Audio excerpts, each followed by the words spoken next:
Everybody, and welcome. Let's get started. I'm Rebecca, and I'm the communications wizard here at Round Sky Solutions. Thanks for joining us for our Future of Work introductory session on what it takes to get confident cooperative leadership. It's a nice long title. And first of all, I just wanted to say in this call, we have leaders who have registered from all over the U.S. and some scattered across the globe as well. So welcome from wherever you are, whatever time zone you're in. That's pretty incredible that we're all connected in that way on this important topic. With technology, it's pretty great. And some of you work at co-ops, some of you work at nonprofits, conscious businesses, collectives, and some of you are coaches and consultants. So just know who you're in the virtual room with. And we have a pretty diverse crowd here in terms of workspaces and backgrounds. So I'm excited to really dive into facilitative and collaborative leadership practices in the case of confidence and the future of work. So thanks for being here. And you're in the right place if you are craving a space to dive deeper into something that has happened in the last year. Maybe it was something that was a little bit messy, that you didn't know how to address, that you're reflecting on as we've entered 2020. Maybe you're thinking about how collaboration is hard, and it's definitely a learned skill. It's not something that we're taught very well in our society. But we know here that it's so worth it. And one thing that a participant said in a past training is that they didn't realize that this could be learned. They thought they just had to have the right type of personality in order to be collaborative, which I think is something that people have internalized in lots of ways. So we don't think that's the case. So welcome. If you're still wondering if you're in the right place, we're here to discuss confidence as we enter 2020, and we'll have 4 tips or frameworks on how to boost that or nurture that. So, and we're really rooted in our Cooperative Leadership Certification Program, and we'll be taking a lot from what we teach in that, some of the basics, in order to share, because we put a lot of work into that and we've seen it work in lots of different contexts. So just know that we're going to be referring to that. So, and this is an hour long, and we'll wrap up with some questions and some possible next actions. So there's that. And if you're brand new to Round Sky, or if you're somewhat new, I want to just share 3 things with you. That is, 1, that we are a worker-owned cooperative, and that means we're a business where the people who work here own it together, and we work with all types of leaders, aspiring leaders, and organizations that value and want to improve their democratic and participatory processes. And 2 is that we often create free offerings like this session today to support people in their personal and professional development. We have free webinars and challenges, and we've talked about strategic planning and decision making, and these are some of those things. Those might look familiar to some of you. And then lastly, I mentioned this a second ago, is that we have put a lot of work into our main strategic initiative, the Cooperative Leadership Certification Program, Level 1 and Level 2. So we're really excited to kind of just share what we've learned through that, the tools, the skills, the nuance, and we love being a part of this community. And applications are being accepted now, if that speaks to you. And so next, I want to move on to some logistics about this webinar. So if you have any questions to answer our questions, you can type them in the chat box, which Cecile will say hello. And if you can't find that, it's on your toolbar, maybe at the bottom, a speaking bubble. And you can chat to all of us. You'll probably see a little notification just now from Cecile. Or there's a area in that chat. You can just chat to me if you have tech issues, or chat with someone that you feel connected to. So you can use that throughout if you'd like. And the session is being recorded, so we can share it with you after, along with any resources. And for those who registered that can't be here live. And in general, we'll be keeping everyone on mute so that we can focus on the speakers, because our microphones are really good at taking up that background noise. And thank you for those who have your videos on. It makes it very humanizing. So if you're willing to put your video on, it's nice to talk to people rather than blank boxes. So if you're willing, that's great. And we only have 1 hour to go over the materials, so you may leave with questions, and that's good. And we'll be available via email if your question goes unanswered. So with that, if you will, introduce yourself. I want to give us some space to do that. Use the chat box to tell us your name and the location that you are, anything that brought you to this call that you want to mention, and your leadership New Year's resolution, if you have one, or something that you're thinking about. So if you want to put that in the chat box, I'll give you a second to think about that. And while you do, welcome, Julie. And while you do, I'll introduce myself so that maybe that will get the juices flowing. So I'm Rebecca. I currently live and have been in New Orleans for 6 years, and I'm originally from California.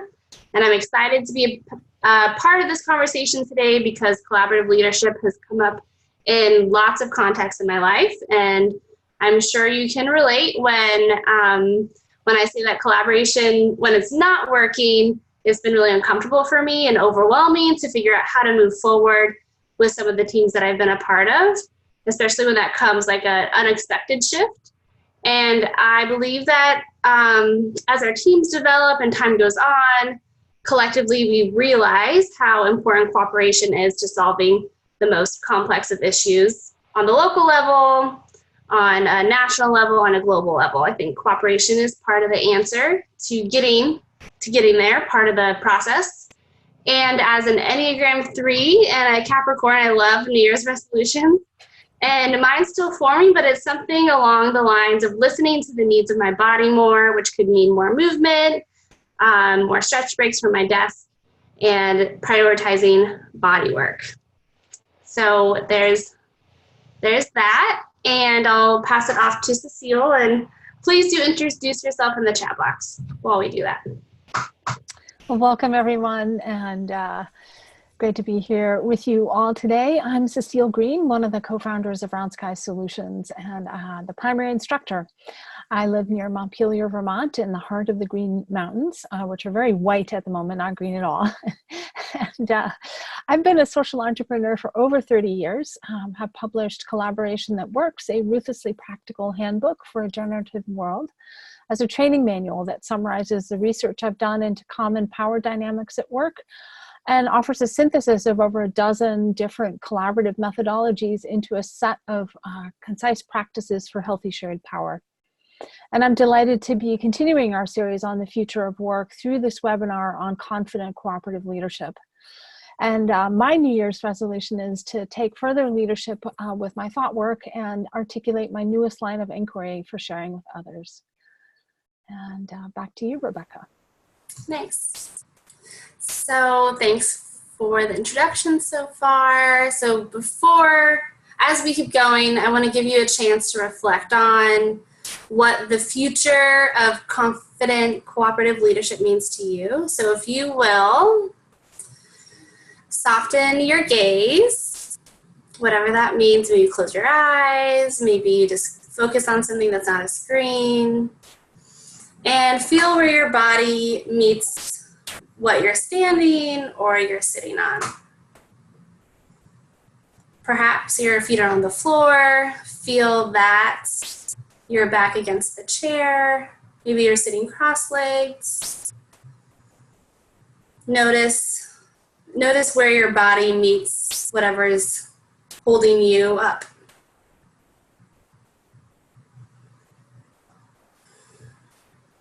And soften your forehead if you can. Your shoulders, maybe scrunch them up and then release the tension. Wherever you're holding tension, try to give yourself a little release.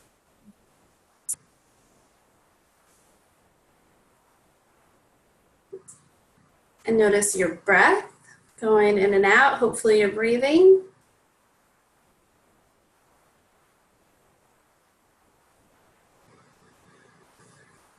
come back to this question of confident leadership. You're taking time out of your day to learn something, gain tools. But what do you think about it? Do you have it? What does it look like in action?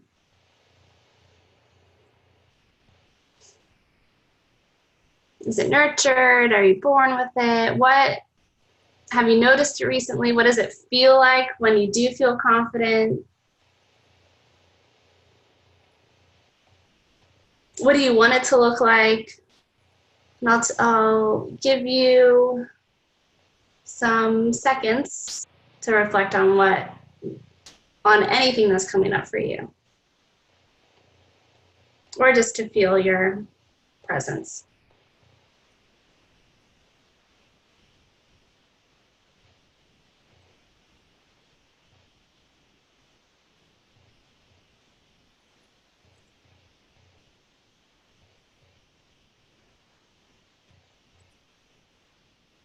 And now, if you will, slowly come back. Thanks for taking that moment. And I want to kind of get a collective sense of what people are thinking about confident leadership, confident cooperative leadership.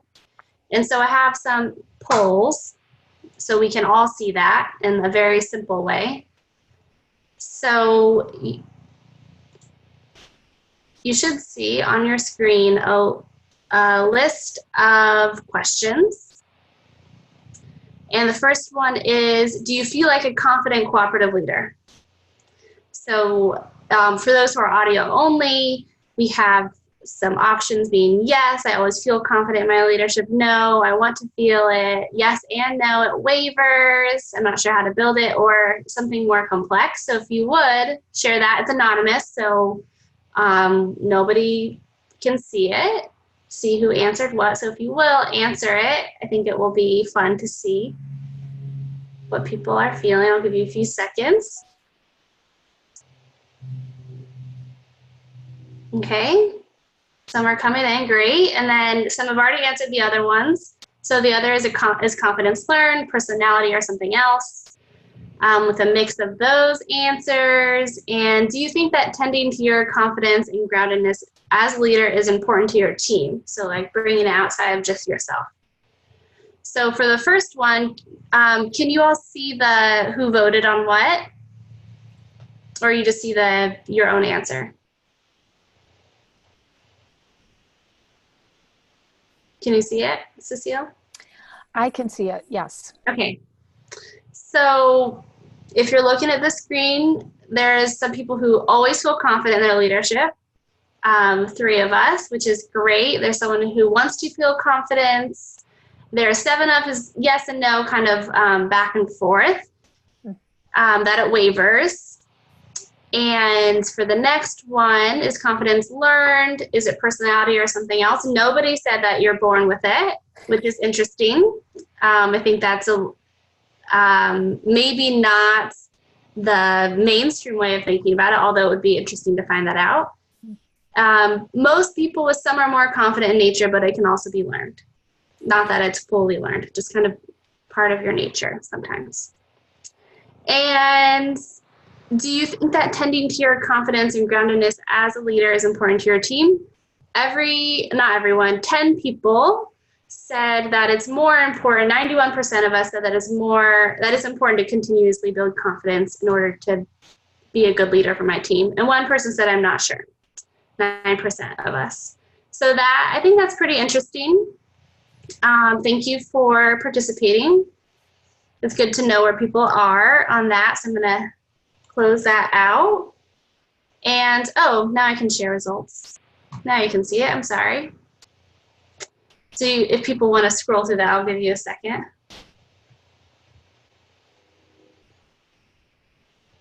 And I can share it afterward also. Great. So I'll close that out. And I want to bring a little bit more complexity to this and really better understand about what comes up for you outside of the questions that we thought of. So I'm going to share a whiteboard. And if you haven't done this before, Cecile is going to talk us through how to participate. Nice. Okay, hopefully you all are seeing a big white space on the screen.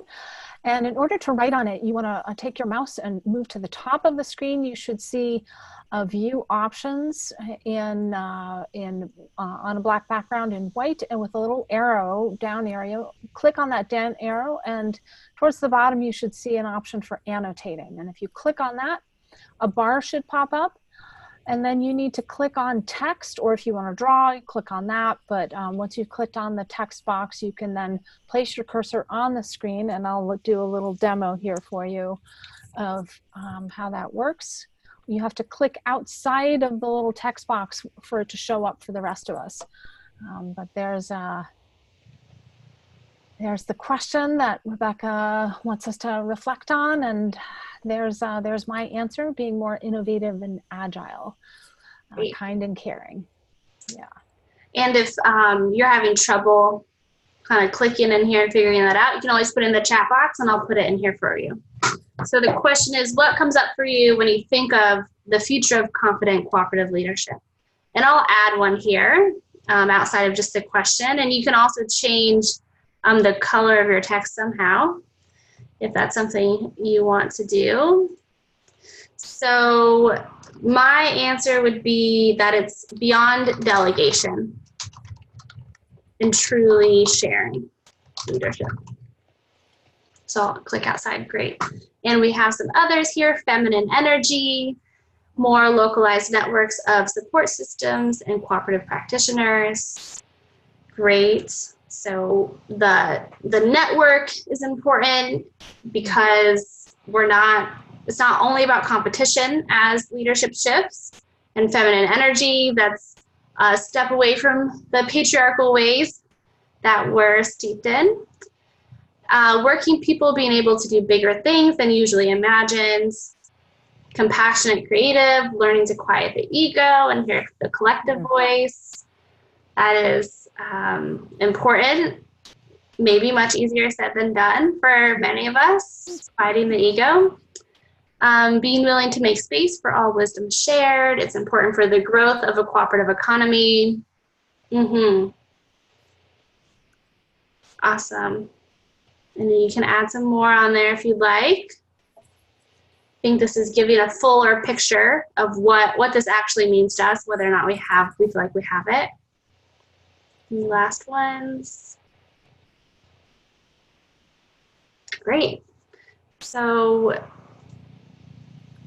one person wants to add working in collaboration across generations with teenagers.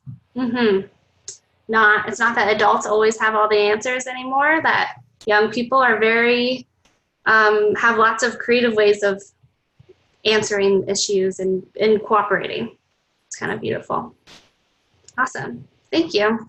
So with that, I want to pass it off to Cecile to talk a bit more about what's the next tool, or start talking about the tools.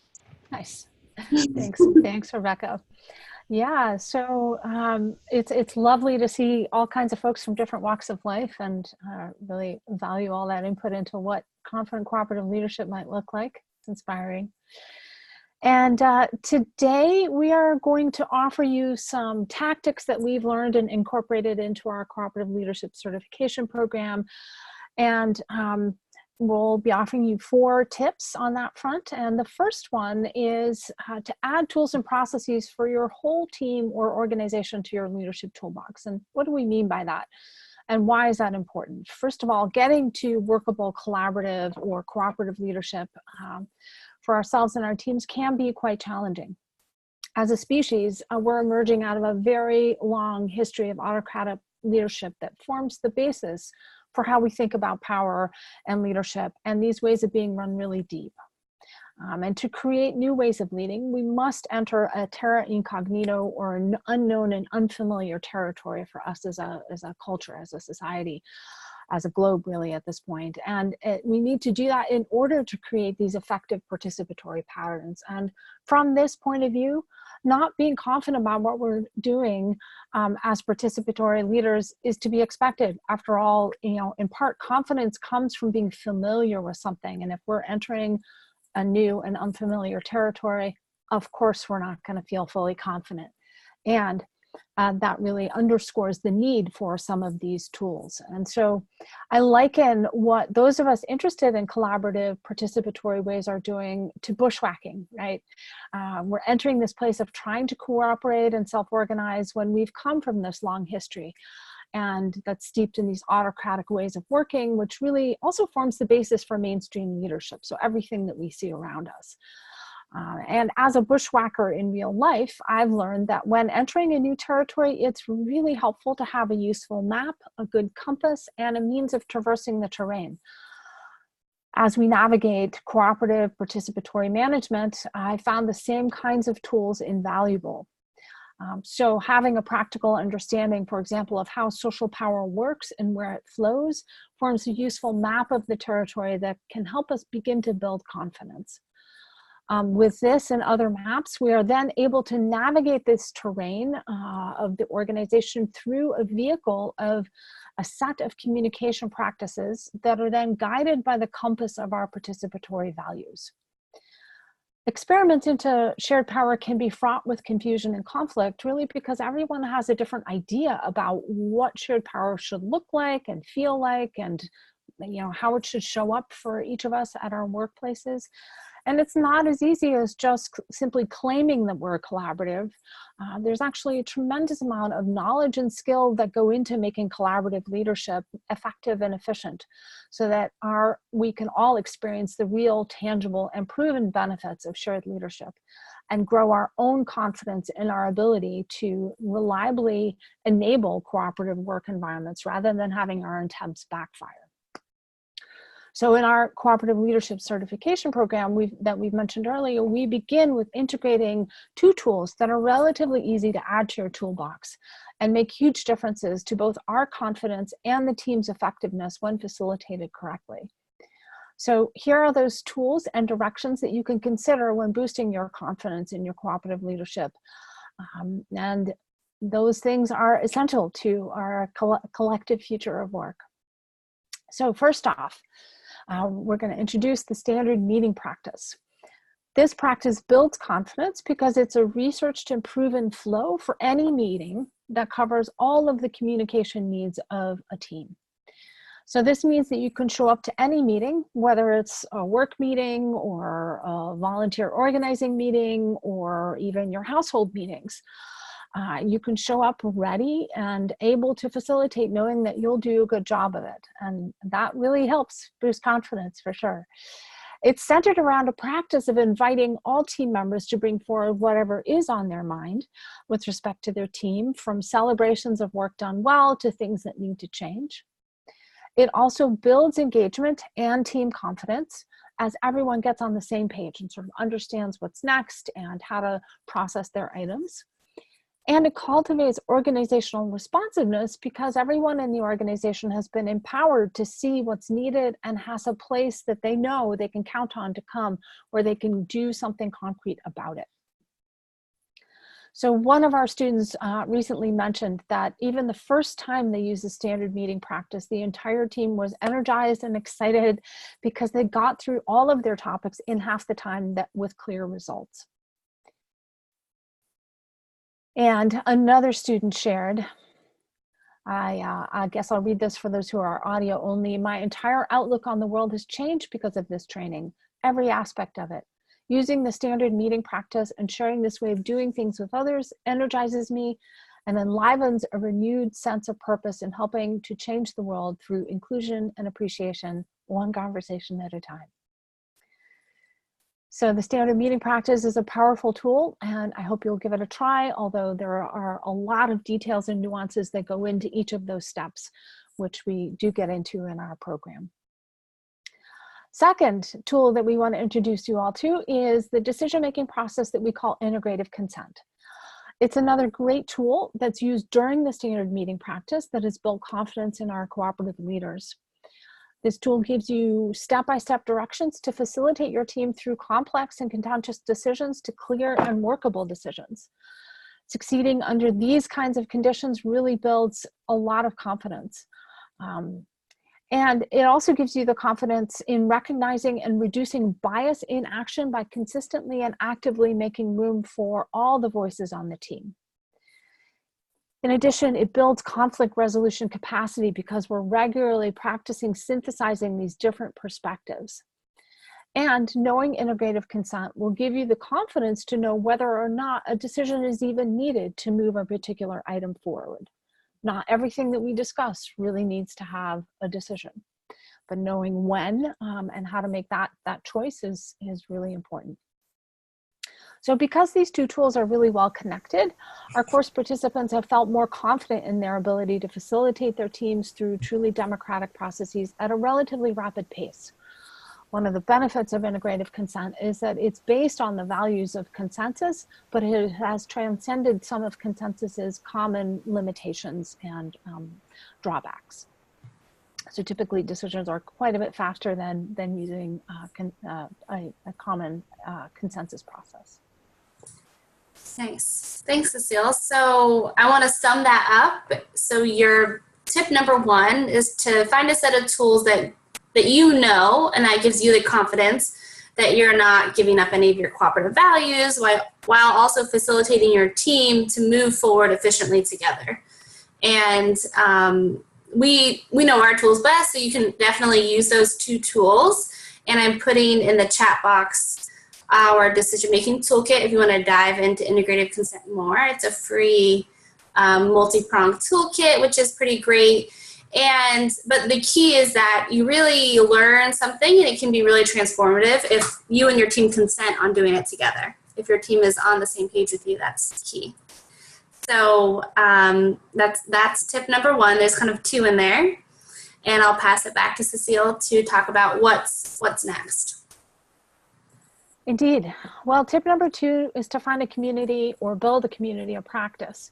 Because we really are changing culture via cooperative workspaces. It's really helpful and important to have a community of practitioners to get feedback from, to bounce ideas off of, and to keep you accountable to your own cooperative values. It builds confidence because you're learning and solidifying and growing alongside other people, and learning from all of the situations they are encountering, so you get to benefit from their experiences as well. So tending to your cooperative leadership together with others will also build your confidence. And that's exactly why we've designed our training to take place in an intimate cohort. So one of our recent graduates, Jeanette Cuevas, shares that the CLCP introduced me to a new way of collaborating that builds on practices techniques that are familiar but intentionally unpack harmful power structures. Through the course, I met other facilitators who have similar experiences, hang-ups, and hopes for how people can be brought together to build a power that is healing and generative. Nice. That is pretty powerful, just hearing from Jeanette about that experience for her. And I just want to sum up that a community of practice is key for confidence because it can help ground and strengthen your leadership style. Everyone has different leadership styles. It's also a space to give and receive feedback. Feedback is really important to the quieting the ego that somebody mentioned earlier. And giving and receiving that consistently is important. And it's a space to align and stay connected, to live out your values and to be pushed on what those pieces are for you. It's tangible to your needs and also provides a theoretical space, like Cecile was saying, around other people's experiences. And it's also a place to get support, give support and get support, which can be confidence boosting. To have the experience to offer a colleague can help you solidify that you know something that you didn't realize that you knew. It kind of comes out in different ways. And I think it's about the future of work, that if we're cooperating and cultivating our abundance together rather than viewing everyone as competition, that can be a big shift. So in sum, your tip is to find or build a community of practice, like Frank said here in the chat box, and to let that help you build your confidence by keeping you accountable to the ways you want to lead, and also boost your learning. So I'll pass it back to Cecile. Thanks, Rebecca.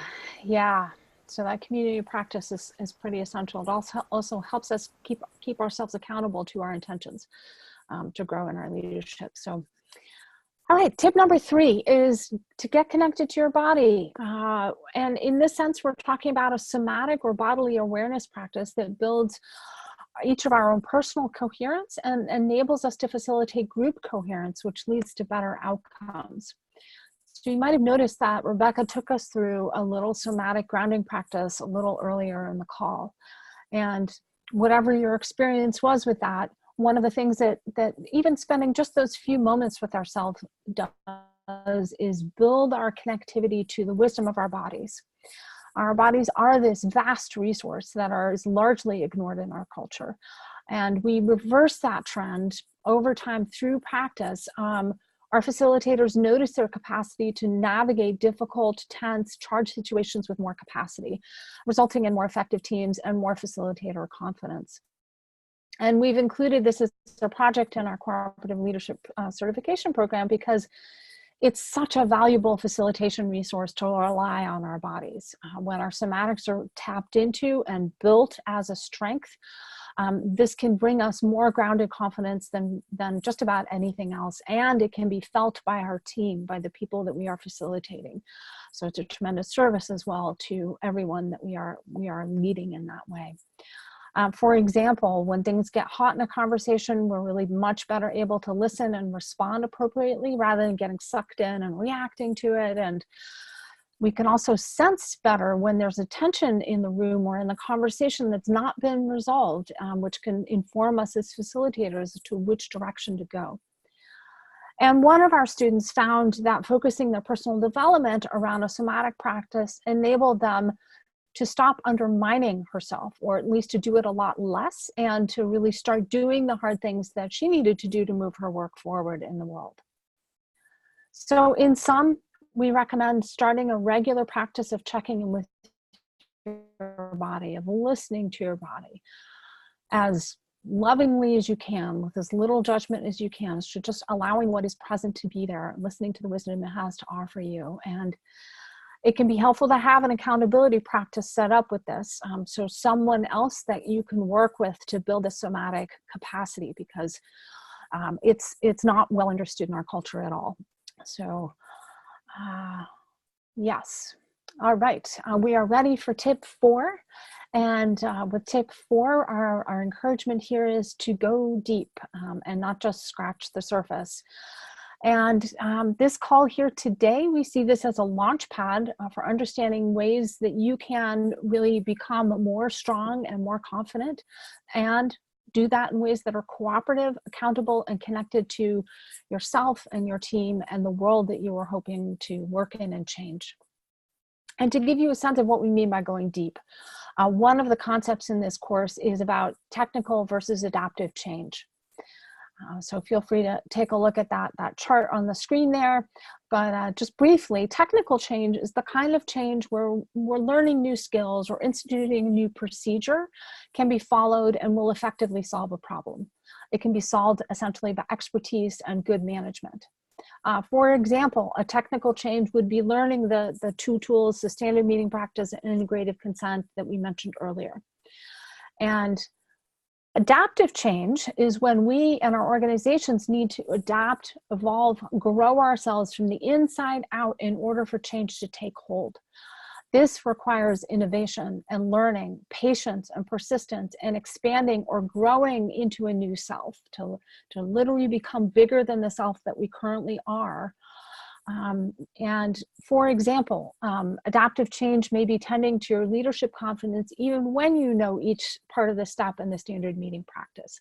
So if that were the case, you might explore what lack of confidence really feels like for you somatically, and why you don't feel confident, and create a concrete practice to help you shift from and into confidence whenever you would like to.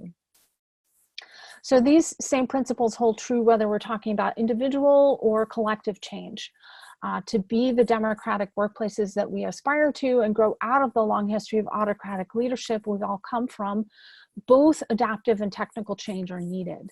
And thus, to build leadership confidence, we need to know how to facilitate both kinds of change. We've designed our course to not only be about the tools and structures, but also the soft skills of personal development and somatics. And together, these work to get at the heart of what it means to be a cooperative leader for each person.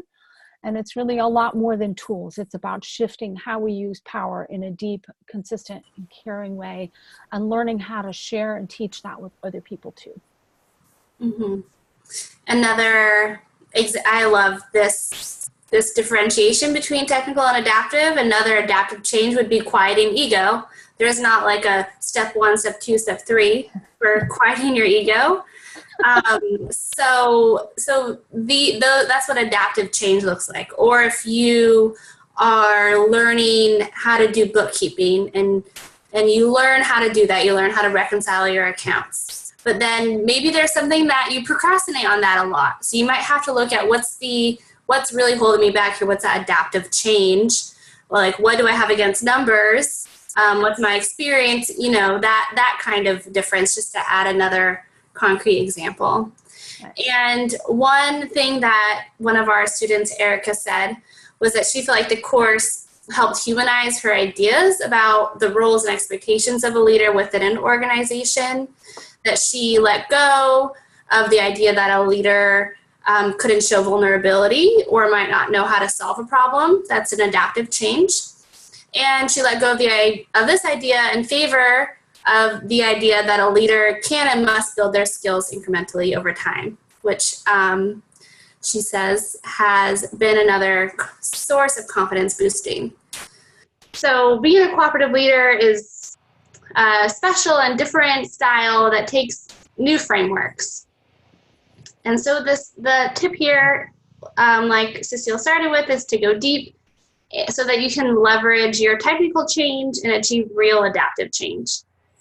So that's the 4 tips. So I just want to kind of bring it all together, and we'll have time for some questions or diving into specific scenarios maybe that you came with today.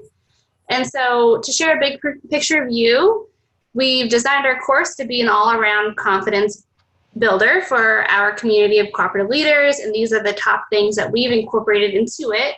So your next steps for yourself is to consider how you might bring these aspects into your leadership to increase your confidence and your competencies. And if you're curious to learn more about the course, if it's the right fit for you, you can apply, and we'll continue the conversation to see if it's the right fit to get the goals, to achieve the goals that you have set for yourself. So on the screen, you'll see the list of tips. The first one is to simply find a set of tools that gives you the confidence that you're not giving up any of your cooperative values while also facilitating your team to move forward efficiently together. And we've provided 2 examples of that, the standard meeting practice and the cooperative decision-making model, integrative consent, that we created. And the number 2 is to find or build a community of practice to help you build your own confidence by keeping you accountable to the ways you want to lead and increasing the rate at which you learn with them. And the third one is to start a regular practice of checking in with your body, that somatics that we mentioned earlier.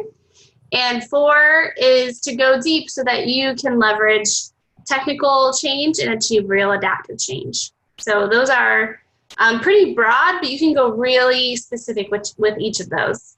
And we provided some of that today. And we know that change often takes time. And we've designed our course to meet weekly for 10 weeks because we know that shifts happen over time, but also can happen quickly. So there's lots of interaction and tangible projects to build that up. So I highly encourage you to go deeper and invest in yourself, whatever that means to you, for some meaningful impact. And with that, we have a practice of clarifying outputs with our teams.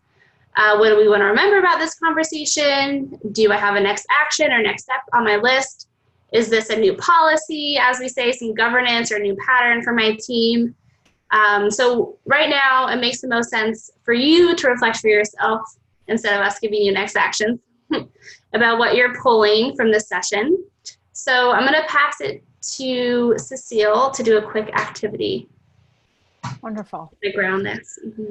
Yeah, so with those prompts that Rebecca just offered you, we're going to give you some solo time to reflect and identify what you want to work on around your confidence, let's say over the next few months. Reflect on what stood out for you from the 4 tips. Do you have any tips to add? What's one next action for yourself that you want to take from this call? And what questions might you have? We're going to break into a Q&A here in just a few minutes after this reflection time. And so feel free to take this time to really craft your questions as well.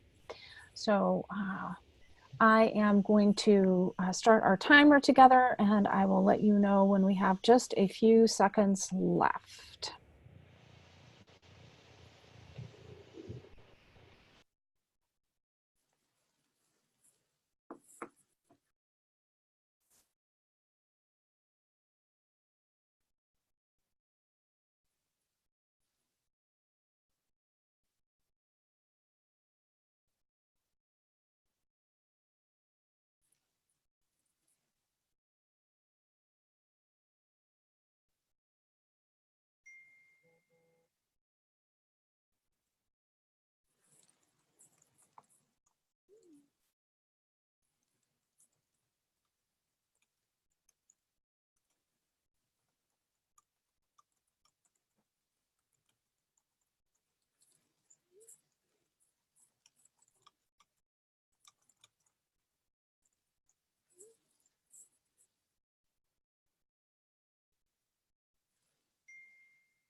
We've got about 30 seconds left.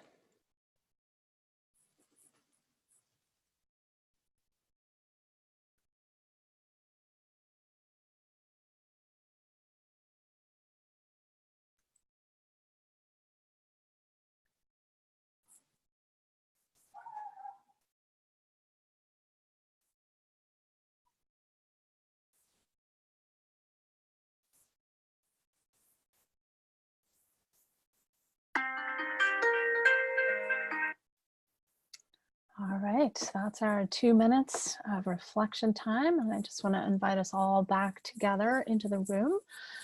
And we'd love to hear from you. So we're going to open your mics. If you'd prefer to share verbally, we'd love to hear what you're taking away from this call, or any questions you have. And if you'd prefer to use the chat box, feel free to put them there, and we'll engage with you in that format. So feel free to jump in if you have something you'd like to say. And to do that, you'll put your mouse over your face, and then an unmute button will pop up that's in blue. And you can just feel free. Any questions? Sharing your next action would be. Hi, this is Frank. Hey, Frank. Hi. I wanted to just follow up on my comment earlier about your community of practice item, which I've been struggling with for a number of years. Lots of fits and starts between different actors and players and groups, and trying to really get that established. And so that's really actually, I'm like working on that at this moment. You say, what's your next action for yourself? As I was sitting here listening to your presentation, I was actually chatting with a person who I saw posted about co-ops on social media as another person who might, be able to be brought into this community of practice in some way. So, I mean, I guess I'm really interested in, what are some points of best practices and success, in building that. Well, first of all, thank you for your service. A lot of people will potentially benefit from this, and it's a lot to take leadership on. So, appreciations. And then, concretely speaking, there's a few things I can suggest to you as ways of helping this to sort of stabilize and come into a life of its own. One is to have a really clear purpose articulated for what is this community of practice for? And that clear, and typically I put in purpose, I see that as consisting of vision, mission, and values. So what is this community of practice going to do for its members and the larger community? What's the work of the community of practice? And it could be to support each other, right? That's perfectly valid work, right? And then what are the core values that you're holding around this? And that sort of guiding star then can be more easily shared with people as well and provide sort of a compelling call to join. I also think that having a really clear process that you intend to use during the times that you're together will help as well. So that it's not just a free-for-all and it doesn't devolve into situations that are really common, which is, the people who are comfortable talking do all the talking and the rest of us sit there quietly, right? So that's the biggest challenge, I think, to consider. How are you going to surmount that? How are you going to cultivate conversational spaces where the voices are balanced? And there are a number of practices out there that could help you with that. If you're familiar with authentic relating, you might take a look at that.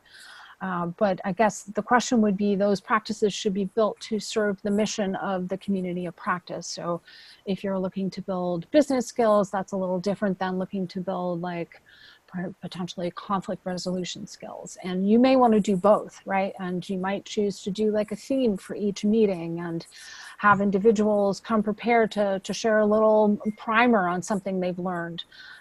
There's a lot of ways of structuring it, but providing some kind of structure, I think, is really important and helpful. Thank you. Yeah. Thanks.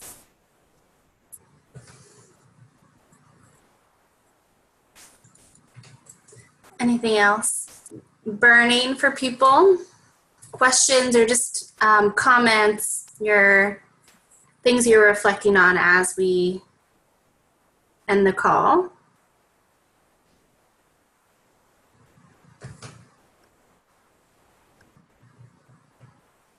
Hi, this is Julie from Oregon. Hi, Julie. Welcome. Hi, thanks.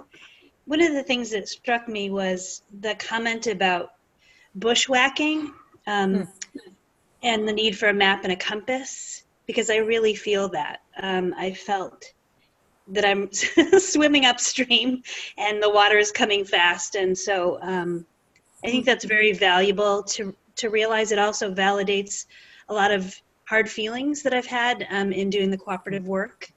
And just traditional structures of the organizations that I've worked in, be it nonprofit or otherwise, just not understanding this different way of being and thinking. So I really appreciate that.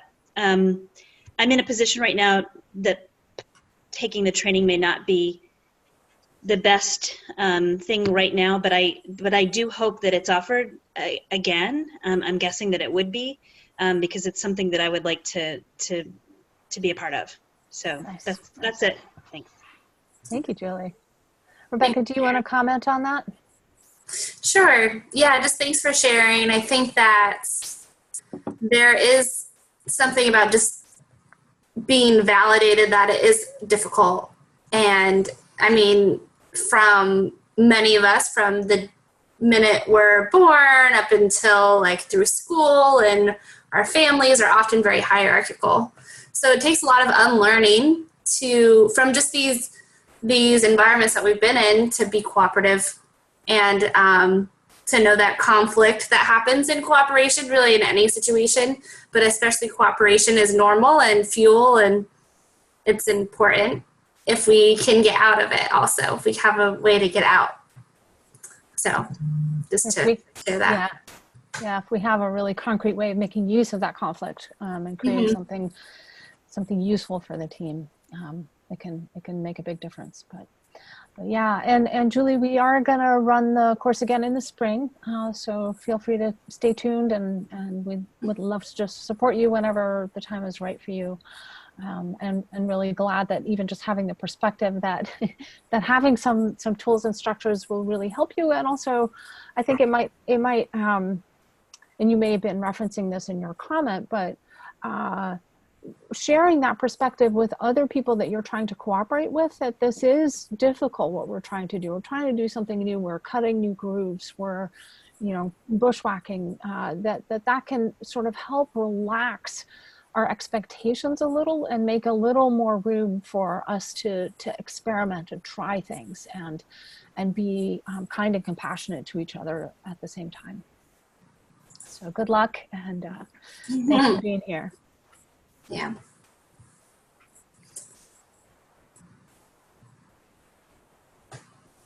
Other questions, comments?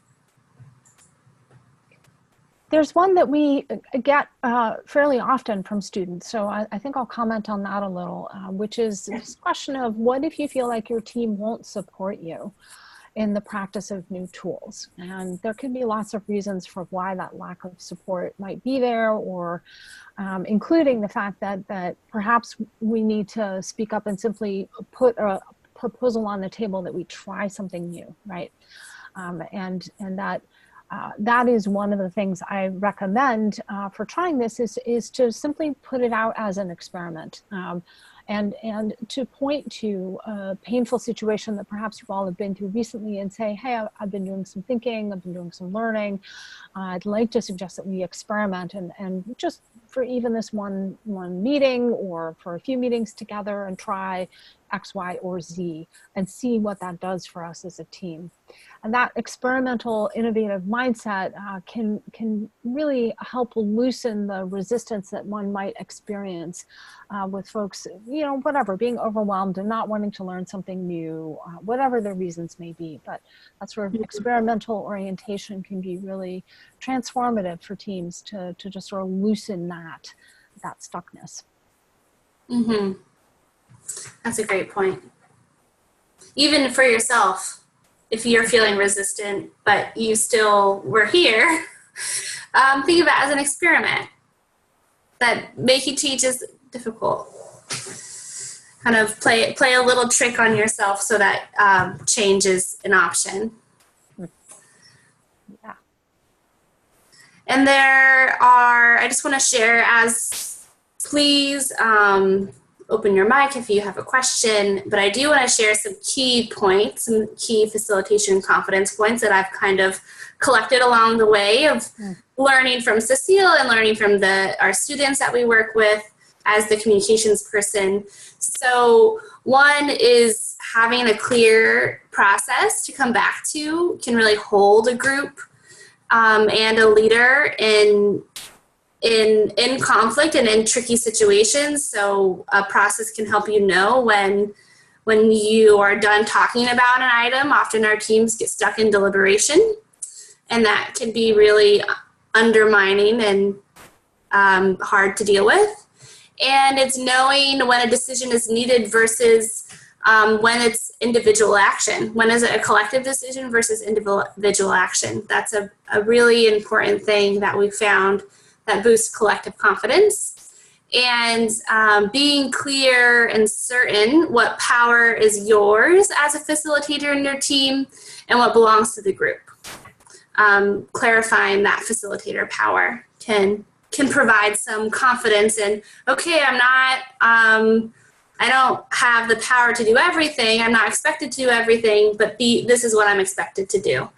And so that's important. And also sharing power with the team and knowing it's not all on you, kind of on the same line, is another way of boosting confidence and another way of just letting go of the pressures that leaders often feel.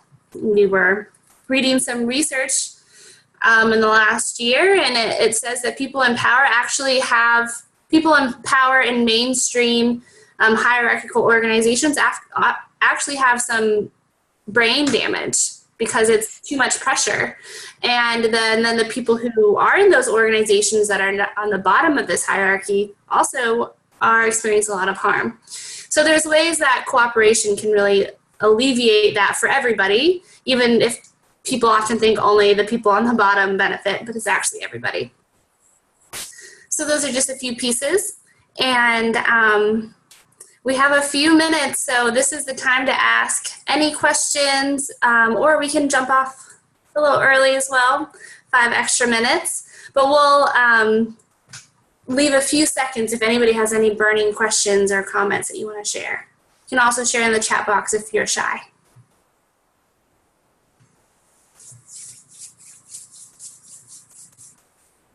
What was the second key point you shared? Ooh. Second key tip?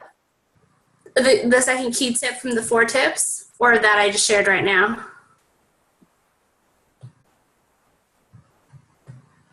I was doing more ad hoc. Okay, I was doing some improv, but I think the second one was knowing, I think it's around power and knowing who has power to make which decisions, collective decisions versus individual autonomy. If that's not the one you were thinking about, let me know, but I think that's what I said second.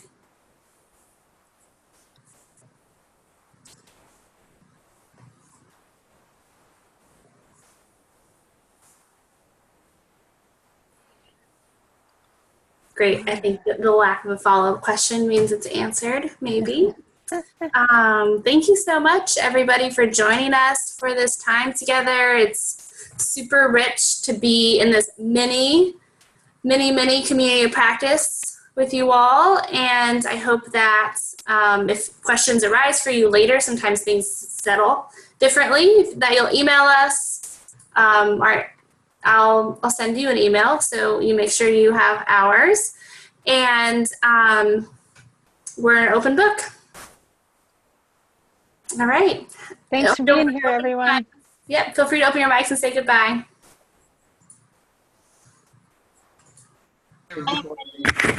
Take care. Bye-bye. Bye-bye. Thanks. Bye. Bye.